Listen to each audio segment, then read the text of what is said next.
இப்போது கரண்ட்லி உங்கள் லைஃப்பில் நீங்கள் நிறைய ப்ராப்ளம்ஸ் ஃபேஸ் பண்ணிகிட்ருப்பீங்க.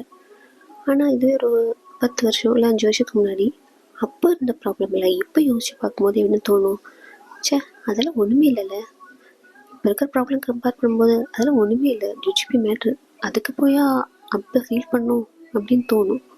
இதுவே ஒரு 10 வருஷம் கழிச்சு இப்போ இருக்கிற ப்ராப்ளம் அப்போ யோசிச்சு பார்த்தா, சே ஒன்றுமே இல்லாத விஷயத்துக்கு அப்போ போய் ஃபீல் பண்ணோம் அப்படின்னு தோணுமா இல்லையா? அப்போது நம்ம வர ப்ராப்ளம் எல்லாமே ஒன்றுமே இல்லாமல் போகக்கூடியது தான். ஆனால் நம்ம என்ன பண்ணுறோம், ஓவராக திங்க் பண்ணி ஓவராக ஸ்ட்ரெஸ் ஆகி இப்படி நடந்துருமோ அப்படி நடந்துருமோன்னு யோசிச்சு நம்மளும் காம்ப்ளிகேட் பண்ணிக்கிட்டு ப்ராப்ளத்தையும் இடியாப்பு சிக்கல் மாதிரி ஆக்கிட்டு புலம்பிக்கிட்டு இருக்கோம். கரெக்டாக? ஓவராக திங்க் பண்ணுறத விடுங்க, ஃப்ரீயாக இருங்க, ரிலாக்ஸ்டாக யோசிச்சிங்கன்னா அதுக்கான சொல்யூஷன் உங்கள் கண்ணு முன்னாடியே இருக்கும். ஆனால் நம்ம தான் அதை பார்க்காம ஓவராக காம்ப்ளிகேட் பண்ணிகிட்ருக்கோம். நான் சொன்னது கரெக்டாக இல்லையா? கரெக்டாக இருந்தால் கமெண்ட்ஸில் சொல்லுங்கள்.